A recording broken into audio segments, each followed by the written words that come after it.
Welcome back everyone, once again to another truck request video. This is a new series where I dive into the garage, talk about how I would utilize a vehicle, how to set it up, and potentially give you ideas to, I guess, maybe use it in its full potential in your playthrough with your play style. So with that being said, thank you guys so much for nominating the Cat 745C for the truck request video here today. You guys did that on the prior video, on the 64131 video, and thank you so much for all the upvotes. Thank you for the nominations. I want to encourage y'all to continue to cast your nomination for the next truck request video from the base game vehicles. This is also including the Navistar and also the Con Marshall, because they were basically in game at launch as DLCs. So those are the vehicles that we are going to talk about. Is the older vehicles, because they're, I'd say, a little less relevant nowadays because there's been so many vehicles. There's actually more DLC vehicles than there are regular base game vehicles now. That's kind of crazy to think about, but thank you guys so much for all the participation. Please keep hitting that like button and the hype button as well. If we get a hype video in the top 100 on YouTube, I will do a 10-hour stream on season 16, whether or not it's on normal or hard mode. So we'll do that. That is still there. It's still in the cards. So thank you guys so much for the support. If you feel the channel is worthy of your support, please support it. So if not, thank you for just viewing the video. Anyways, moving in here for the Cat 745C. If you would like to see my actual review on it, which was done in 2021, it is rather old, but honestly, I went through those prior to making this video, and there's not really much I could say that I would change other than maybe having better machinery and better voiceover to produce I guess, a more smooth product, but it's pretty much everything is still in line. So with that being said, the Cat 745C is a vehicle, in my opinion, regardless of what has come out here in 23, 24, 25, whatever comes in 26 and also Q1 2027, I still believe as a specialized vehicle, which I believe trucks that are huge like this should be specialized and do something very well, but not everything really well. And the perspective nowadays, pretty much from 23 moving all the way up to 25 and probably moving forward, is trucks get big tires, they're heavy, they have hardly any collision mesh, and then they can just do everything. And I don't agree with that. And here's the reason why I think this is actually problematic is when you look at things like the Chimera, which right now is the biggest downside people are really upset about. And even so, maybe the Kenworth 963 as well, is people want to carry mass loads up steep grades. And honestly, it's not super realistic, but also it's Sabre not giving them the crazy amount of pulling strength that players want to see is probably because they have so many add-ons, right? So my solution would be to cut back on the add-ons given and just give them raw pulling power. Like, let them be good at pulling heavy things, mission trailers, you know, a contingency to when you can't get through something with your normal worker bee trucks like the off-road and heavy duty class. The Cat 745C kind of embodies that. It's very specialized. It is a vehicle that you can get to a very austere, harsh location, rescue and refuel vehicles. So in places like Amore, where you most likely don't have roads in some areas, or I would say good hardened roads to get smaller vehicles that are like basically support trucks with fuel and repairs, this is a good truck to take out and sit there. It will, and also it's great for rescuing if you can handle its articulation. And that's kind of a downside to it, is just its articulation, right? Okay, let's jump in here to the garage tour and talk about the features of the Cat 745C. So first off, Westline V16 M2450 gives you 250,000 torque. I believe its base consumption is 12.5. And this is where my gripe about this engine compared to the KZ GT 5.3 Tango is the 5.3 Tango has 260,000 torque compared to 250, as you see here. And the KZ GT, which is on like the Zix, the Collabs and such, its consumption is 11.5 compared to 12.5 here. So I guess it's hard not to see the bias there. You're getting a 10,000 torque buff, and then you're getting a 1.0 fuel efficiency buff with, and usually what it's very odd. Usually bigger engines burn more fuel, right? But for some reason, Sabre made these how they made them. So regardless of having the advanced special gearbox, this will get, I would say, high consumption rates just because the vehicle is heavy. It has good power. It will pull things out. It will definitely move weight, but it's going to burn fuel. And it doesn't have a great amount of fuel, I would say, at 90 gallons there. I actually wish this would be higher. And then we'll talk about even the fuel carrier, which you see on the back there, the big 88. We'll talk about that too. I have my gripes about that as well. But honestly, advanced special gearbox, I think you need it because another thing, it doesn't have always on diff lock, always on all-wheel drive like, you know, one of the collabs does, other, you know, Russian vehicles that have the KC GT. So I believe if this did have always on all-wheel drive and diff lock, oh man, I don't know. This would be a much different beast. But I will say, even with having this diff locked in low gear, it is a formidable monster. I'll say that. Okay, moving forward, has no suspension, so you're not gonna get it raised on here. 71-inch tires, very large tires. You can get them with jats. So this is basically your choosing. I don't know why I have the MSH2s on. I guess I didn't ever change them. You can just switch these around and you'll do fine. The vehicle itself is going to do absolutely phenomenal with any of these tire sets on here. You're gonna be fine. So choose what you would like, put some swag on there, look good, play good, do it up. Advanced heavy winch, it's probably what you would want to have there. Like I said, its diff lock is switchable. Also, its all-wheel drive is switchable. When you switch off all-wheel drive, the two-wheel drive action is actually in the front of the vehicle. So just keep that in mind. Usually with this gearbox, you don't really need to switch off all-wheel drive because there is no penalty. Do not use the fine tune. Please, for the love of God, don't use this. This is going to be 20% all-wheel drive penalty.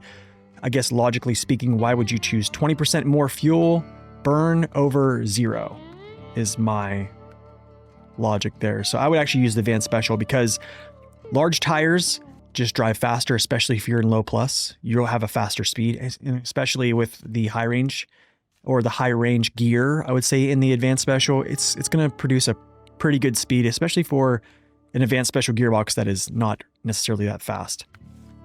Okay, moving on to what I was talking about with being a specialized vehicle. The Cat just doesn't have many add-ons. Let's be real. Can't hook up a hitch trailer to the back. It has no snorkel, and it just doesn't have many add-ons. I would actually argue that this container carrier should just be overall 2 slot cargo pieces can get loaded on here. That would be a great buff right there. Just boom. It wouldn't break the game. I think just carrying containers it's not going to break the game if this is like, you can carry like metal beams or like small pipes or something like that. It's not going to break the game. It's not going to power creep any trucks. Pretty much every other vehicle in the game that has 71-inch tires can do something like this or just carry cargo. So, hey, why not? This would be a good thing. Sabre, if you're listening, please add this. The fuel carrier is great. Okay. This is usually what I run around with this thing is give it, basically because its fuel burn is pretty high, even with an advanced special gearbox or a special gearbox. I do want to have the most amount of range. I use the Cat as a rescue vehicle and also as a forward operating kind of base, you would say.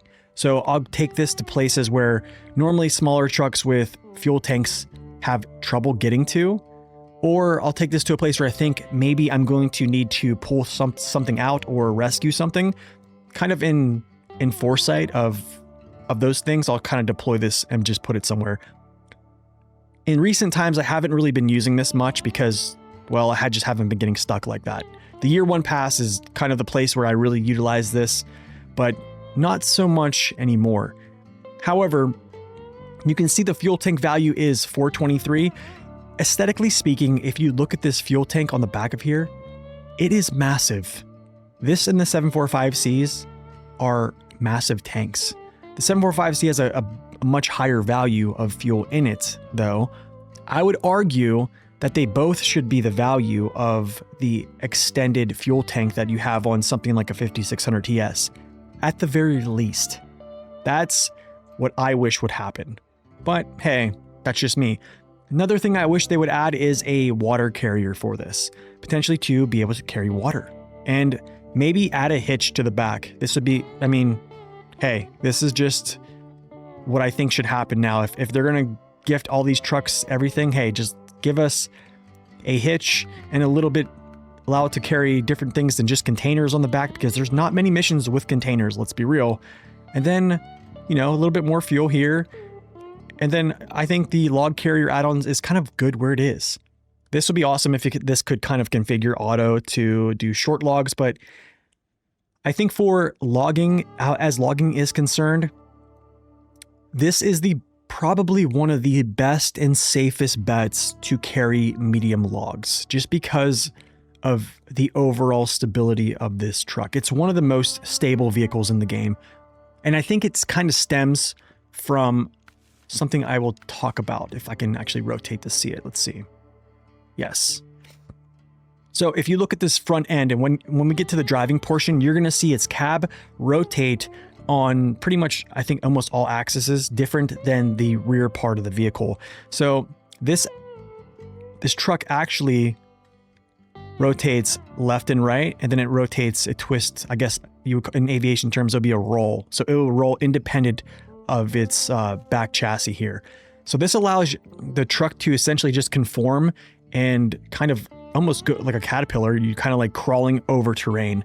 So it's keeping all of its wheels down on a surface instead of kind of like tipping up as you would see some trucks. And that's how some trucks overturn, is some wheels come off the ground, their suspension can't really conform to the terrain they're hitting. But in this case, it doesn't have great suspension travel, but because of the cab, it can rotate independently. So this can hit a very uneven spot, but its back wheels are still on an even spot, and that'll keep it balanced. And then this moves over that, conforms to the terrain, and then this basically just kind of, they move independently. And this actually creates a very stable vehicle, in my opinion. And you'll see this on the driving portion. You'll see the cab kind of really rotating independently of the back two axles. So it's a really awesome thing. Anyways, I think that's pretty much all I'm going to say here in the garage tour. If I were to utilize this vehicle, it's going to be as a forward operating base or a rescue vehicle that you could basically get out there, rescue a truck, or just bring fuel to an area where you've run out of gas, or you think you're going to run out of gas and there's not really good roads to travel on. A good area would be places like this, actually. So if I go to global map here, I don't usually do this on the garage tour, but it's kind of a good thing to do. Like somewhere out here, there's not really a very efficient way to get up to this logging station, right?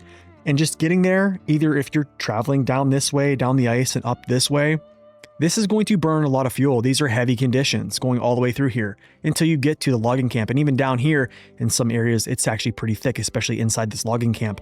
Another way you could travel is down this ice over here, close to these trees to elude all these super conditions over here with the trail, I think is warehouse troubles mission. But if you go this way, or you can kind of cut up through, even if you did cut up through these trees, which I have done to get up to this path, even this path here is heavy. So you're going to burn a lot of fuel.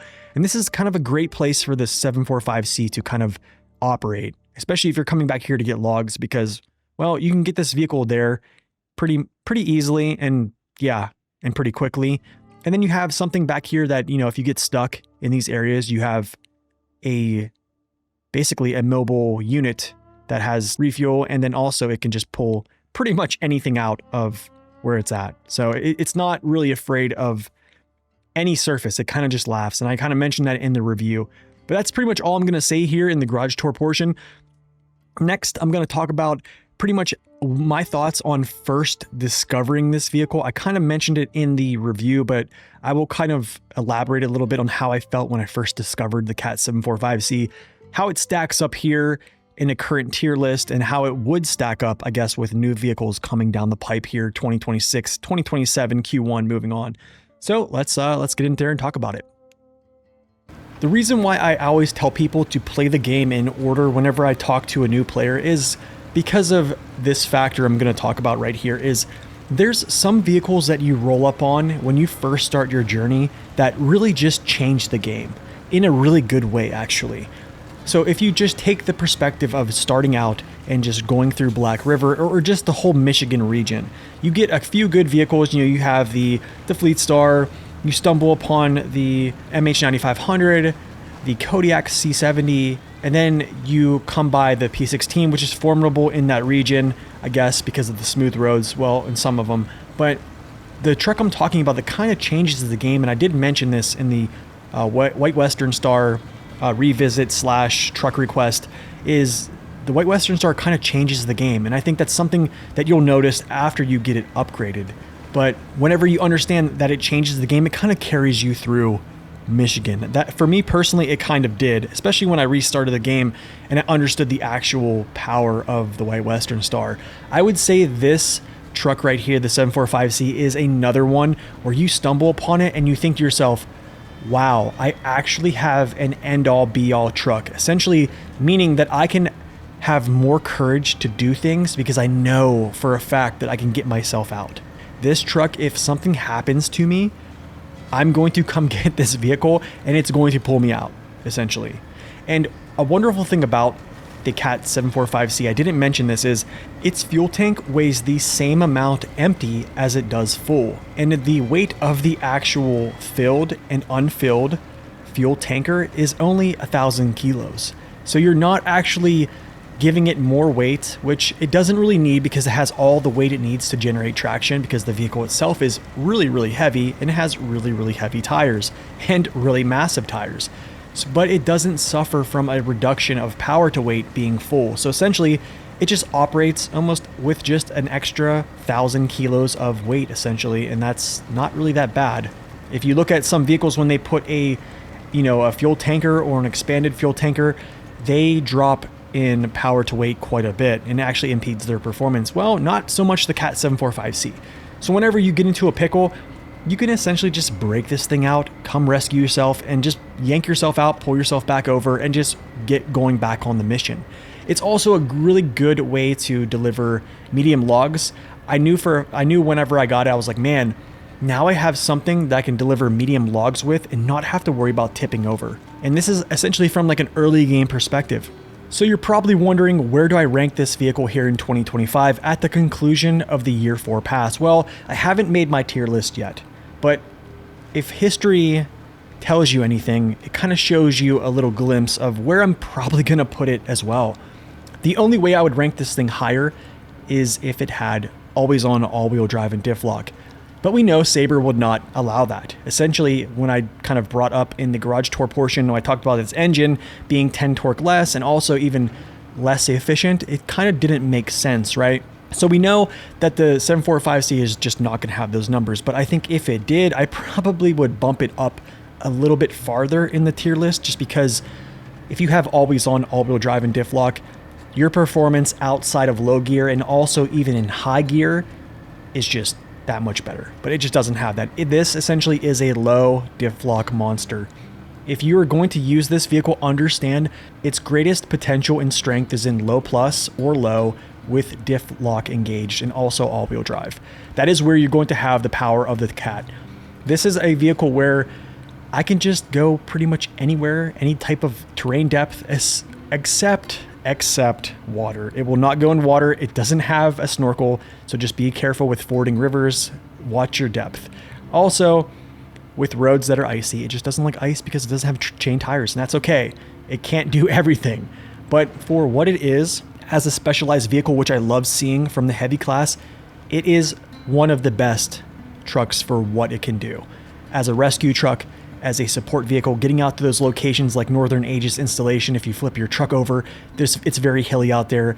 It would behoove you to bring a truck that's not going to overturn itself, trying to rescue the truck that needs rescued. Because then you get into the situation where the rescue truck needs a rescue, and from the garage in Ersk River to NAI is probably a 30-minute drive, let's be real, depending on where you're at on the map in Northern Aegis installation. So with all that being said, the Cat 745C to me is still an elite off-roader, and it also is an elite truck for just overall support. So in this last part here of this lecture that you probably are wondering when it's going to end, I'm going to just kind of break down how I felt as a player in 2020 and how I believe the Cat 745C kind of changed my whole mindset. As a new player in 2020, I had no idea anything about this game. It was my first off-road simulator game. I had multiple saves that I kept restarting and restarting. I went to get the strong trucks that all the talking heads on YouTube wanted me to get. I did all that, guys.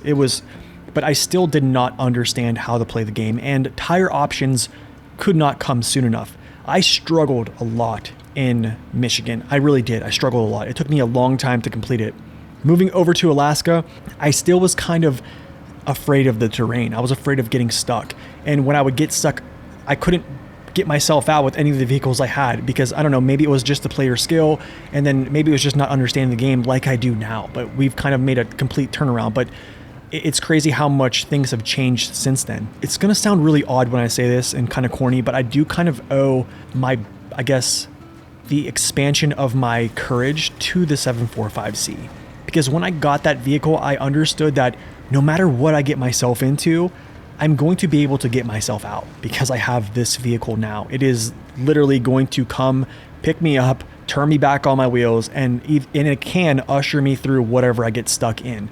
So at that point, I was like, maybe let's try to push the limit here. Let's see what we can do. And then if we get stuck, we'll just go get him. We'll go get him out. Let's just do that. And after a while, I didn't need the 745C to come get me out. So in a way, the Cat 745C made me a better player. I was able to use trucks that I normally didn't use. We know that I used the 64131 for like 800 hours up until season 2. But after that, I was able to kind of relax, use vehicles like the Fleet Star, and the BM17, all these other vehicles that are not necessarily the meta, but they're difficult to use. I was able to grow and learn how to keep them on their wheels, on the mission path. And I knew in the back of my head that if I got into trouble, the Cat was going to come save me. So I was able to grow as a player, and I continue to try to push the limit of what I can get away with because I just know if I get stuck, man, the end all be all to come get me out is the 745C. So I haven't used it in a while, like I said, but maybe in the future that might actually happen. And that is all I have for you guys today. Please leave a comment down below for the next base game truck that you would like to see next in this series, and the most upvoted comment will be the one we feature on the next video. Hope you guys have really enjoyed this video and potentially learned a few things along the way as well. So until next time, God bless and stay upright.